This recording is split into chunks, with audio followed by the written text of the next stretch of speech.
Hi, and welcome to my channel. Today we're going to be making a really cool glass etched giving plate. We'll be using Cricut Design Space to create our design, and then we'll be using Dollar Tree materials like this glass plate and contact paper to create the stencil. We'll be using folk art etching cream and also some rub and buff. Let's get started. The first thing we'll do is measure our blank. So I'm taking down the outer diameter measurement and also the inner diameter measurement. Next, we're going to insert two shapes, circle shapes, obviously, since we're making a plate. So we'll make one of the circles the outer diameter size and the other circle the inner diameter size. After that, I'm selecting all the circles and I'm aligning center. I'm adding the text now for my stencil. So I pressed the text button on the left side and I've selected this Nice Sheila dancing script from dafont.com. I had to download it, unzip it, and then when I opened it, it gave me the option to install, which I did. I had to close Design Space and reopen it in order for it to show up. Be careful after you've typed in your words not to press enter. I'm slowly closing the letter space so that the letters aren't so far apart. And now I'll be curving my word.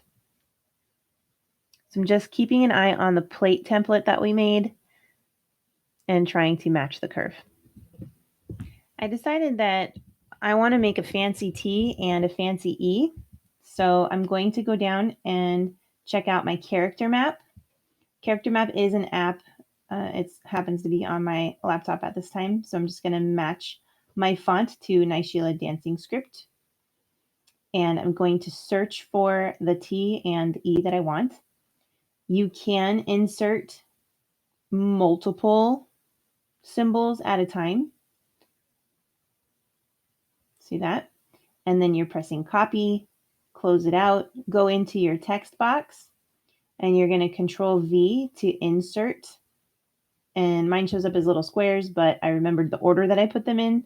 So I'm just going to drag that one over to the T for my fancy T, delete my old one, and I'm going to delete my old E. So now I have the fancy T and the fancy E. All that's happening now is I duplicated my text. I'm just changing the direction of the curve and I'm sticking it in there. I also want to make sure that my text sizes match. So you can see up above the circles where it says font size, I'm just checking to make sure that my sizes match. The next thing I'm going to do is add a little spacer. So I'm going into shapes and inserting circle. I'm just going to change the shape to be black. And then I'm going to put it in between the giving plate and the other giving plate. So I'm just using one circle for now until I get it the way that I want it. And then I'll be duplicating it and putting it on the other side.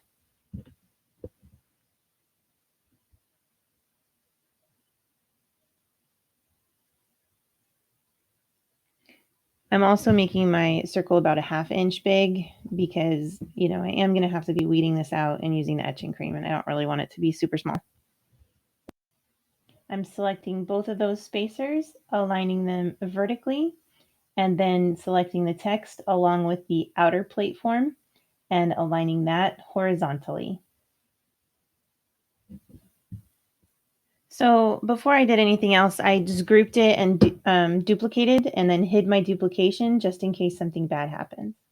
So now I'm changing the font for the center part of the plate, making it a little bit more simple so that people can read it better. Remember, you don't want to press enter when you type in your text because then you won't be able to curve anything. So now I'm just typing in our saying for the giving plate and resizing it to fit. You can resize it however you like. It doesn't really matter. It's your plate. No one's going to care but you. And then the people who you give it to are just going to think it's amazing because they don't have your vision. There we go. And now we're curving our bottom one. Again, remember, do not press enter. As soon as you press enter, your curve is going to disappear. Now I'm going to select all of the texts and make sure they're all lined up horizontally. Now that looks empty right there, so I'm just going to add a shape. I'm going to use Design Space and check out some hearts. I'm going to find one that I think will look good with some etching. And it looks like it's that one. That one looks really cute. So I'm going to resize it.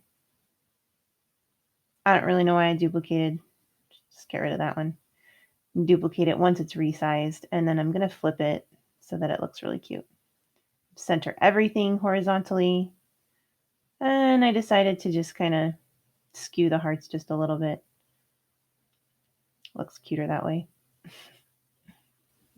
All right, so once this is all aligned, I'm going to get rid of the circles because we're going to start putting it on the maker, getting ready to do it. So I'm selecting everything. You want to click Attach, and then I clicked on Make It.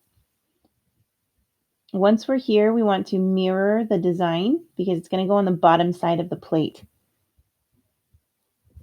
And now I'm using just the regular vinyl setting for the contact paper from Dollar Tree.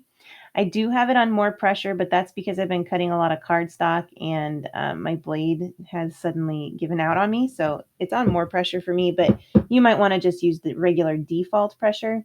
Just be sure to do a test cut at first so that you know that your stencil will come out well. So here it is after the cut. And you can see that it ripped up just a tiny bit over there. Maybe you can't really see it, but it did.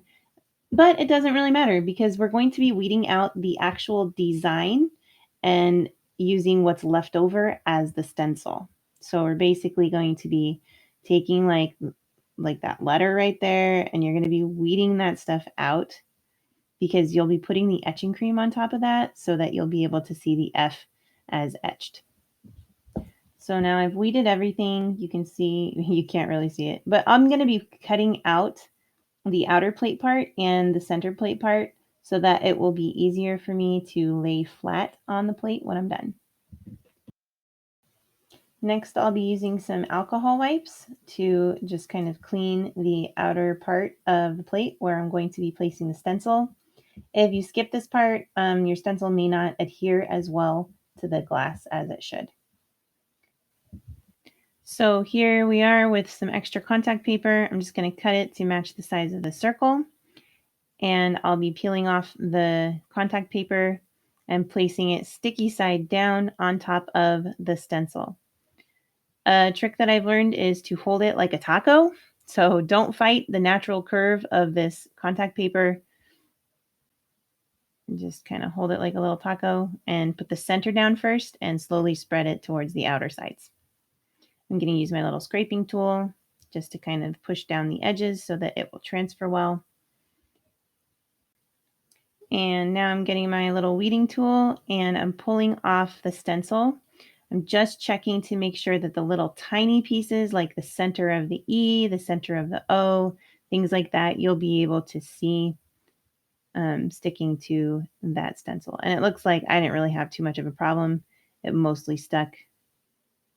I'm just rearranging some of it. Okay. I just put that green stuff down so you can kind of see it. Now I'm going to center the plate on top. It's nice because it's glass and I could totally see what was happening. And now I'm just going to burnish the stencil onto the plate.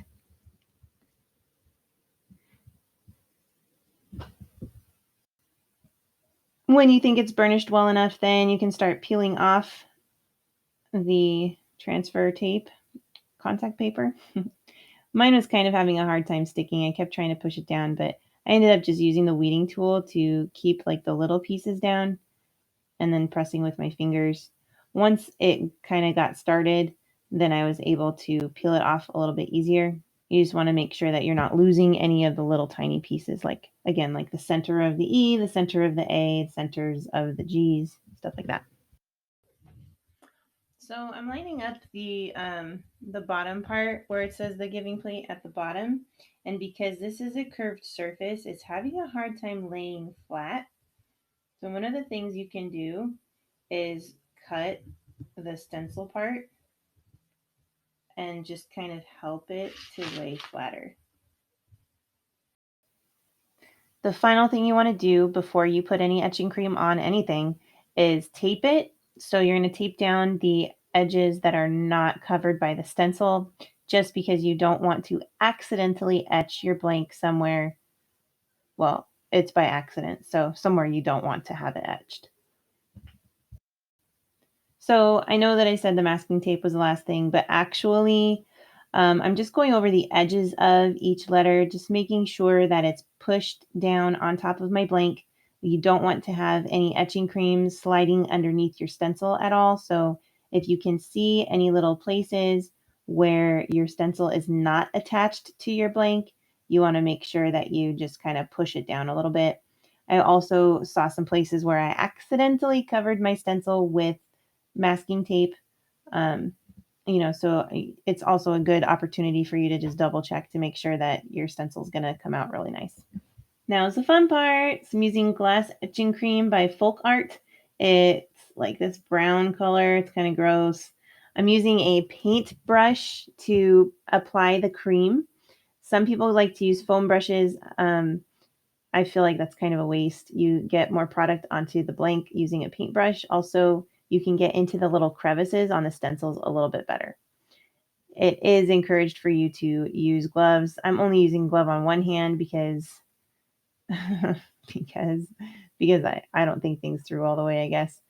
So I put it under, I put that green thing under there so you can see it a little bit better. But you just want to make sure you're getting all the parts of the stencil. I did miss a part that you can kind of see later on, but just try to get every little place. I'm laying it on kind of thick. You don't want to lay it on super thin. You kind of want a medium goopiness, I guess. Okay, if you put it on a little bit too light, then it's actually not going to eat as much into the glass before it, evaporates into the air or whatever. You are going to have some cream left over that you can just kind of take off and save. And this bottle lasted me quite a few projects, and it does not lose integrity the more you use it. So you can use it as many times as you can save it. It's really great. All right, I'm going to leave this on here for about 10 minutes, and then I'm going to come back and swish it around a little more. Wow, that 10 minutes sure did pass quickly. So here I am. I'm going to be swishing this around. And I'm just pushing it around, basically.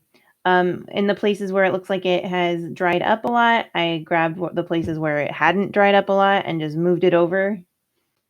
Tried to spread it around a little bit more. If you don't, you are going to have an unevenly etched glass. It looks kind of weird. Like, my hearts would be like, one would be really dark and one would be really light. So you want to definitely swirl this around.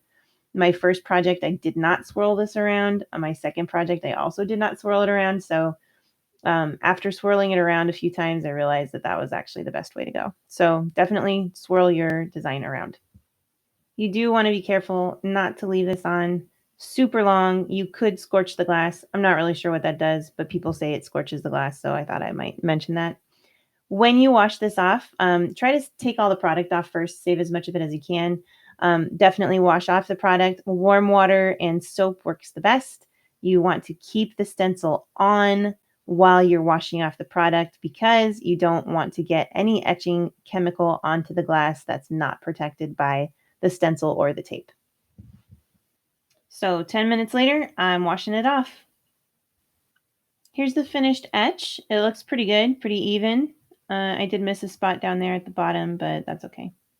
So I'm going to show you guys what Rub and Buff does. I'm going to flip this over here and then apply this Rub and Buff finish. I used a paper towel at first when I was showing you guys on this one, and then I cut the video and used a cloth. Cloth definitely works better than paper towel. Don't go ghetto like me and use paper towel. Please go get a cloth, something you don't really care about. But it turns out super cool. Here's the finished product. It looks really cool, really finished. Get it? The Rub and Buff will wash off. So once you give it to your neighbor or whatever, and they wash it, it's going to come off. But it still looks nice with the etching underneath. You just know that if they give it back to you and it still looks like that they didn't wash it. Anyways, good luck making your own giving plate, you guys. I hope you enjoyed this tutorial, and we'll see you next time.